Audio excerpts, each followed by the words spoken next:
Hey there everybody, I'm Terry with Romero Pictures Indie Brigade Drone Cav. Thanks for checking out the video today. I hope you've been seeing my other ones.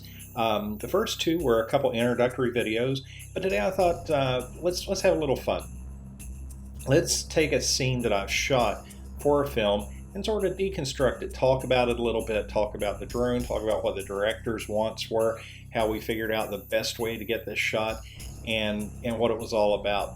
As we've talked about before, drones are fantastic for doing dolly shots, tracking shots, shots in tight spaces, lots of things like that. And this shot was sort of a combination of everything. It took some creativity, it took some rehearsal, a good bit of rehearsal.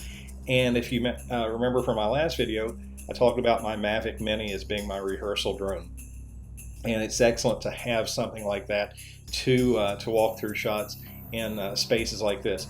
Now what you're about to see is the shot in its raw form. It's not really edited, it's not trimmed. There's going to be some garbage at the beginning, garbage at the end, but that was all, of course, edited out, and the footage was graded and everything as it should be.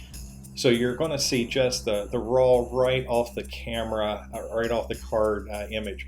But what the premise is, we were wanting to take the viewer through a wooded area, through a forest, because the characters are stuck in this wooded setting. It's a thriller, and so we want to kind of give you that feeling like they are in the woods. So now you can see we've lifted off, and we're kind of backing out of the scene.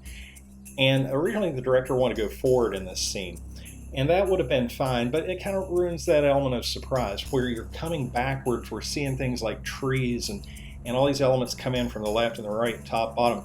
So it's sort of that I'm out of control feeling. You don't know what's behind you.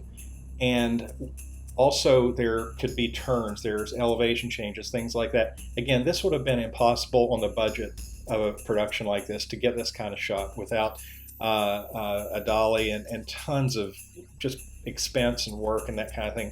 We went out and flew this in an afternoon. Again, did a bunch of rehearsals, then did a few final shots and settled on this. But how I got this shot was, it's very difficult to fly backwards because you, again, as a drone operator, you're a pilot first, a camera operator second. So you really have to pay attention to what you're doing, or in a situation like this, it was very tight. You see this tree limb we just went under. It was a really tight thing. We made some turns here around trees. Tricky to do. So what did I do? I flew it forward and we reversed it in post. So that was the trick to get around that. Now, we shot this here in Florida. Very sunny, very bright. Had to control that. Of course, used ND filters. I shot this with an ND32, I believe, to really chop down that brightness of the sun, get the exposure a little better, but also to leave that shutter open a bit longer too. So these are some of the tricks to get a shot like this, again, on an almost no budget situation, and you can really pull it off well. Now you're going to see us come in for a landing, but actually this was the takeoff here.